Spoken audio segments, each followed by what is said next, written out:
warahmatullahi wabarakatuh. Hai, halo adik-adik semua. Gimana kabarnya kalian semua? Semoga selalu diberikan kesehatan dan kelancaran dalam menjalankan ibadah puasa. Nah, kembali lagi bersama Kak Istri. Pada kesempatan kali ini, Kak Istri pengen cerita lagi sama adik-adik. Tapi kira-kira cerita tentang apa ya? Ayo simak baik-baik video kakak hari ini, oke? Baik adik-adik semua, kita mulai ya ceritanya. Di sini ada sebuah nama. Ayo, siapa yang sudah bisa baca? Apa yang bacanya adik-adik? Ya, di sini bacanya Miftah Muhammad bin Jabir Al-Batani. Pada kesempatan kali ini, Kak Istri mau bercerita tentang kisah Muhammad bin Jabir Al-Batani. Siapa beliau? Nah, simak baik-baik ya. Tapi adik-adik pasti akan tahu siapa Muhammad bin Jabir Al-Batani itu. Oke, adik-adik, pernahkah kalian itu melihat langit malam yang penuh dengan bintang-bintang? Nah, di situ ada bintang yang bersinar lebih terang, sementara yang lainnya itu bersinar lebih redup. Nah, kalian tahu tidak nama-nama bintang itu apa saja? Kemudian, selain bintang, kira-kira ada benda langit apa lagi? Lantas, ketika kita sudah tahu kalau seumpama malam itu ada bintang, ada bulan yang begitu indah, apa sih makna kehadiran benda-benda langit tersebut bagi kehidupan kita? Nah, semua pertanyaan itu, kebingungan itu akan dijawab oleh seorang astronom buku terkenal Amerika yang bernama Muhammad bin Jabir Al-Batani. Muhammad bin Jabir Al-Batani dilahirkan kira-kira tahun 868 Masehi di sebuah negeri yang bernama Batan, yang saat ini termasuk ada di dalam wilayah Turki. Adik-adik tahu kan Turki itu di mana? Coba kalau belum tahu nanti tanya ke Bunda ya. Pada suatu hari, Al-Batani yang masih kecil sedang melakukan perjalanan jauh atau yang disebut dengan safar bersama ayahnya. Ayah Al-Batani tiba-tiba berhenti dan berkata kepada Al-Batani, "Nak, kita bermalam di sini ya. Ayo kita dirikan saja." Kemudian Al-Batani dengan semangat menjawab, "Baik ayah." Nah, Al-Batani dan ayahnya pun segera menyelesaikan tenda mereka, dan setelah selesai, ayah Al-Batani dan Al-Batani pun kemudian sholat Isya berjamaah.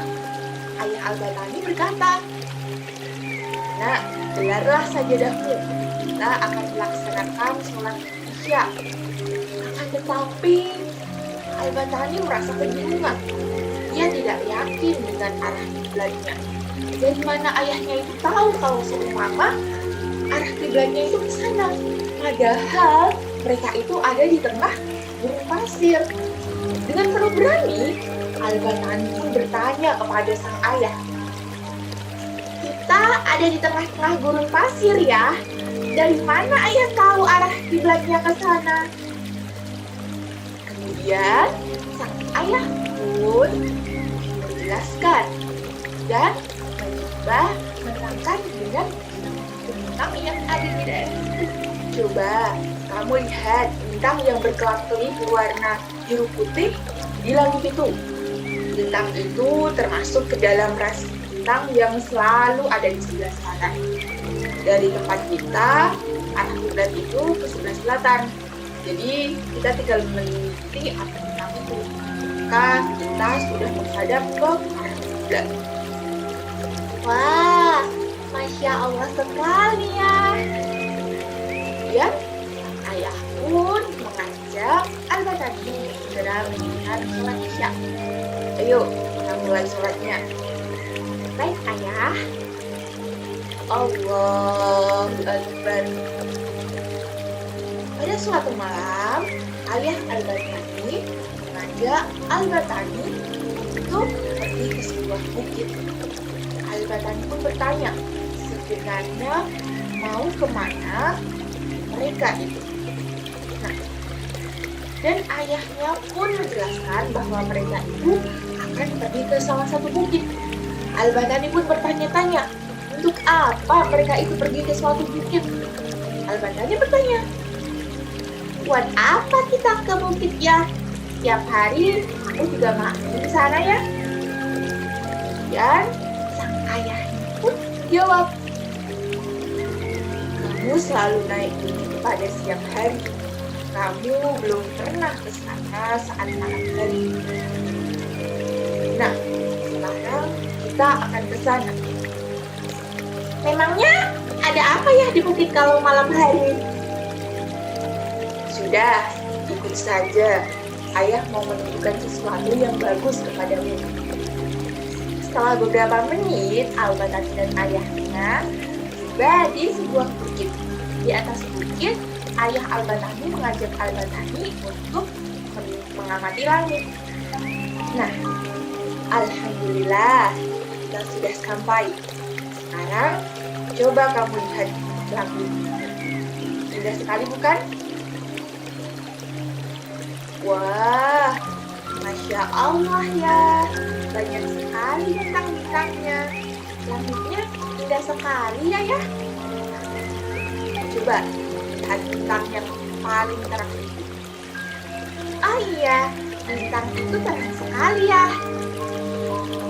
Itu namanya bintang Sirius.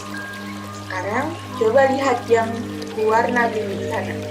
Itu namanya bintang Vega. Nah, kalau dua bintang yang berdampingan itu namanya bintang Spica. Masya Allah, indah kan bintang-bintang di langit malam ini? Ayah sengaja mengajakmu ke sini karena ayah tahu bintang Sirius akan terbit malam ini. Nah, kira-kira apa yang terjadi selanjutnya adik-adik? Tentu Al-Batani merasa bingung. Iya, bintangnya ada, tapi dari mana kok ayahnya bisa tahu? Nah, karena itulah Al-Batani memberanikan diri untuk bertanya dan untuk menjawab kebingungannya itu. Dari mana ayah tahu bahwa bintang Sirius akan terbit malam ini? Nah, kemudian ayah Al-Batani yang merupakan seorang ahli perbintangan itu menjawab, ayah telah lama mempelajari ilmu astronomi atau ilmu perbintangan. Makanya ayah tahu. Wah, ayah pintar sekali meramal. Tapi bukannya meramal dengan bintang itu tidak boleh ya? Al-Batani tahu teman-teman, kalau seumpama meramal dengan bintang itu tidak diperbolehkan. Kok ayahnya bisa tahu dan mempelajari ilmu itu? Ayahnya pun kemudian menjelaskan, meramal nasib orang dengan bintang-bintang memang tidak boleh karena itu termasuk syirik. Tapi ilmu yang ayah pelajari itu bukanlah ilmu meramal nasib orang, melainkan ilmu untuk memperhatikan gerak-gerak benda-benda langit dan melakukan perhitungan dengannya. Benda-benda langit itu memang indah sih, tapi apa gunanya ya kita belajar perhitungan tentangnya? Al-Batani pun bingung, buat apa sih adik-adik kok harus belajar ilmu seperti itu? Kemudian sang ayah dengan sabar menjelaskan, anakku, ada banyak manfaat dari ilmu astronomi. Kita bisa tahu perhitungan bulan dan tahun. Kita juga bisa tahu arah mata angin, sehingga kita tidak tersesat saat perjalanan. Kita juga bisa tahu arah kiblat. Bintang-bintang di langit memang indah. Tapi selain keindahannya itu, Allah itu menciptakannya untuk menunjukkan arah kepada kita. Seperti yang telah Allah firmankan, dalam Quran surat Al-An'am ayat 97. Sejak saat itu adik-adik, Al-Batani tertarik untuk mempelajari ilmu astronomi. Ayahnya pun akan mendidiknya langsung. Begitu pula pamannya, yaitu Sabit bin Qurrah, yang merupakan seorang astronom handal, juga akan ikut mendidik Al-Batani. Kemudian, Al-Batani pun terus belajar dengan semangat dari ayah dan pamannya hingga usianya sudah menginjak 20 tahun. Pada suatu hari, adik Al-Batani mengajak Al-Batani untuk berbicara di masjid di bawah bintang bintang. Anakku, kamu telah dewasa. Telah ayah ajarkan semua ilmu yang ada pada diri ayah. Begitu juga dengan pamanmu. Tapi masih banyak ilmu di luar sana dan kamu tidak boleh berhenti mencari. Jadi apa yang harus saya lakukan, ayah? Sebenarnya sangat berat, ayah mengatakannya, karena ayah tidak ingin berpisah denganmu. Tapi ayah tidak boleh menghentikan langkahmu dengan ilmu. Itu adalah jalan yang amat mulia, jalan yang diridhoi Allah dan Rasulnya. Pergilah kamu ke kota Makkah di Syria. Di sana banyak ahli astronomi dan kamu bisa belajar dari mereka. Kemudian Al-Batani pun merasa bingung. Kenapa ia harus belajar lagi? Kenapa ia harus menuntut ilmu lagi? Padahal ilmu yang ia pelajari itu sudah sangat banyak sekali. Kemudian ia bertanya, bukankah ilmu saya sudah cukup dari ayah dan paman? Untuk apa saya belajar lagi, ayah? Dan sang ayah dengan bijak menasihati anaknya. Anakku, untuk ilmu itu jangan sampai berhenti. Orang-orang yang menuntut ilmu itu akan selalu dimuliakan oleh Allah dan Rasulnya, dan pahalanya pun akan sangat besar. Jangan pernah merasa ilmu yang kita miliki itu sudah banyak. Dengan terus belajar, kamu bisa menjadi ilmuwan hebat dan bermanfaat bagi orang-orang sekitar. Walaupun kita harus berpisah, mudah-mudahan Allah tetap mempertemukan kita kembali. Al-Batani pun menerima nasihat ayahnya dan ia memutuskan untuk pergi ke Raqqa. Nah, Raqqa ini adik-adik jaraknya itu sangat jauh dari Batan, sehingga Al-Batani itu harus naik kereta berhari-hari untuk sampai ke Raqqa. Ketika tiba di Raqqa, Al-Batani hendak menemui seorang pakar astronomi yang bernama Ali Al-Astrolabi. Datanglah dia ke rumah Ali Al-Astrolabi dan ia disambut dengan hangat. Tapi kira-kira apa yang terjadi, adik-adik? Sebelum diterima menjadi muridnya, Ali Al-Astrolabi itu ingin menguji pengetahuan Al-Batani terlebih dahulu. Nah, ternyata apa? Ternyata Al-Batani berhasil menjawab semua pertanyaan dari Ali Al-Astrolabi dengan baik. Bahkan Ali Al-Astrolabi sangat kagum dengannya. Dia kagum dengan wawasan Al-Batani dan semangatnya untuk mempelajari. Sehingga Ali Al-Astrolabi pun menerima Al-Batani menjadi muridnya. Kemudian Al-Batani menimba ilmu dengan penuh semangat. Ia pun pada suatu malam diajak oleh Ali al-Astrolabi untuk pergi ke sebuah observatorium. Adik-adik tahu tidak observatorium itu apa?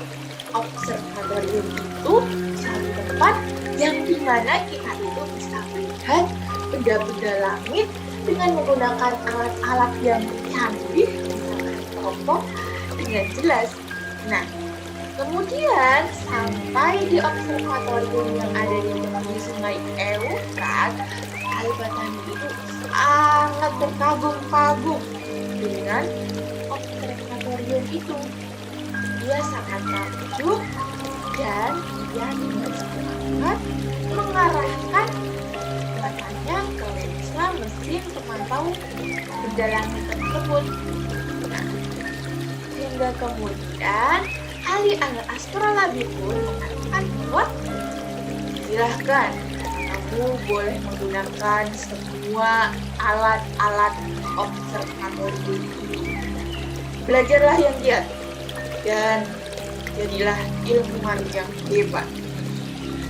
Kemudian ia terus belajar dengan semangat hingga suatu hari Ali al-Astrolabi memerintahkan Al-Batani untuk mencari guru lain sebab ilmu yang ia miliki telah diajarkan semuanya kepada Al-Batani. Ali al-Astrolabi pun memberikan sebuah kenang-kenangan berupa buku Al-Magis karya Ptolemy. Ptolemy itu adalah salah seorang ilmuwan yang sangat hebat. Beliau adalah ahli astronomi juga. Dengan kecerdasannya adik-adik, Al-Batani itu bisa menguasai buku Al-Magis dengan waktu yang singkat. Bahkan tidak hanya menguasainya, ia itu bisa melengkapi dan menyempurnakan buku itu. Ia juga berhasil membangun observatoriumnya sendiri. Tentu yang lebih besar, tentu yang lebih canggih dari observatorium yang dimiliki oleh Ali al-Astrolabi. Disitulah Al-Batani itu melakukan penelitian bertahun-tahun, sehingga ia banyak mendapatkan penemuan-penemuan baru. Adik-adik tahu tidak apa saja penemuan dari Al-Batani ini? Nah, Al-Batani ini menemukan bahwa bumi itu bulat, adik-adik, bukan datar. Ia juga yang menemukan bahwa matahari itu mengelilingi, berkeliling, berputar pada porosnya. Begitu juga dengan benda-benda yang lain. Mereka itu berputar pada porosnya. Dan masih banyak lagi penemuan-penemuan yang lainnya. Nah, adik-adik, Al-Batani itu pada tahun 929 Masehi wafat dalam usia lebih dari 70 tahun.